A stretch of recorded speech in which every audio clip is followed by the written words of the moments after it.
तो अमेरिका ने जब से दुनिया भर पर टैरिफ का बोझ डाला है, तब से एक नई वैश्विक व्यापार धारा का आगाज हो गया है।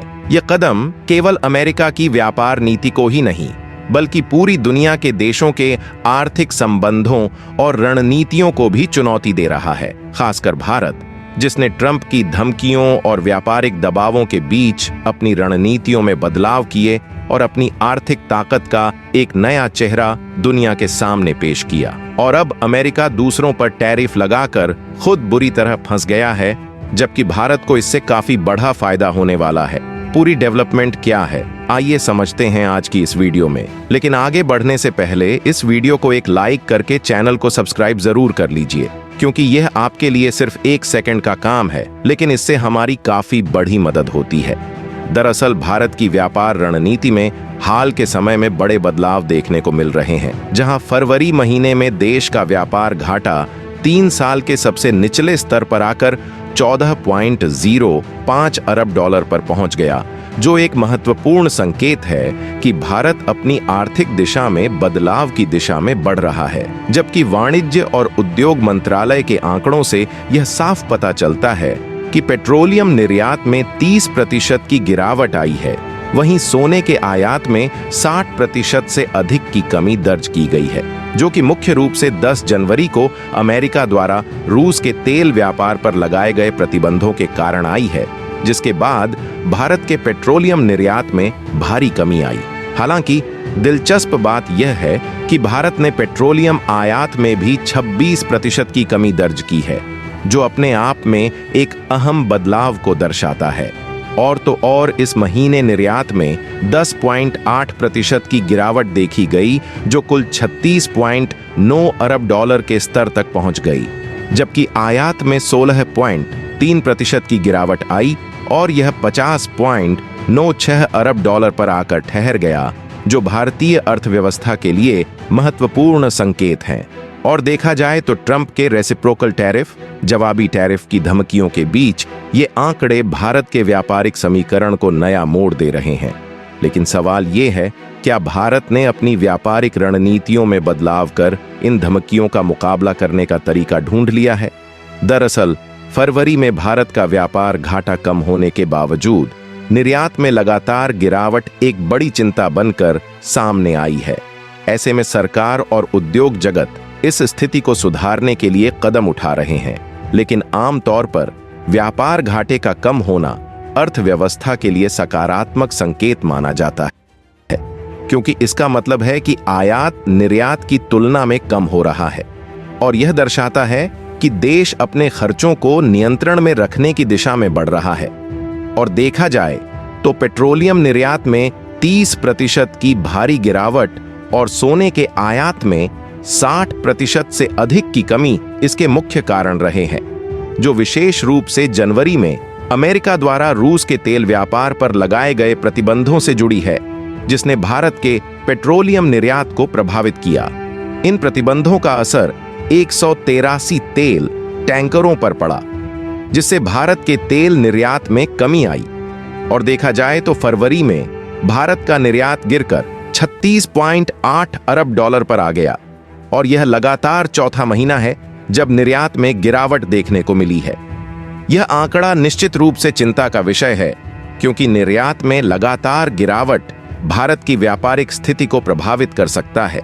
इसके अलावा आयात में भी 16.3% की गिरावट आई और यह 50.96 अरब डॉलर तक पहुंच गया, जो अप्रैल 2023 के बाद का सबसे कम स्तर है। दिलचस्प बात यह है कि गैर पेट्रोलियम और गैर रत्न आभूषण निर्यात में भी 5% की कमी आई है, जो व्यापक व्यापारिक परिस्थितियों का एक और संकेत है। एक्सपर्ट के मुताबिक पिछला साल बहुत ही मुश्किल साल रहा है, लेकिन खुशी की बात यह है कि प्रगति को देखते हुए इस साल कुल निर्यात 800 अरब डॉलर से अधिक होगा। अगर हम आंकड़ों की बात करें तो व्यापार घाटा वित्त वर्ष 2024 से 25 के पहले 10 महीनों के औसत 23 अरब डॉलर से काफी कम था, जिससे अब उम्मीद है कि चालू खाता में लगभग 5 अरब डॉलर का सरप्लस दिखाएगा, जो जीडीपी का लगभग 0.5% है। 0.5% की गिरावट आई और यह 2.2 अरब डॉलर तक पहुंच गया, जो एक बड़ा संकेत है कि इस क्षेत्र में भारत को नई दिशा में सोचना होगा। इसके अलावा रत्न और आभूषण निर्यात में भी 20.7% की कमी आई और यह 2.5 अरब डॉलर पर आकर ठहर गया। वहीं आयरन ओर और स्टील से जुड़े आयात में भी 23% की गिरावट आई, जो मुख्यतः स्टील आयात पर लगाए गए प्रतिबंधों के कारण हुआ है। और देखा जाए तो फरवरी में भारत के सेवाओं का निर्यात शानदार बढ़ोतरी के साथ 23% बढ़कर 35 अरब डॉलर तक पहुंच गया, जो एक सकारात्मक संकेत है।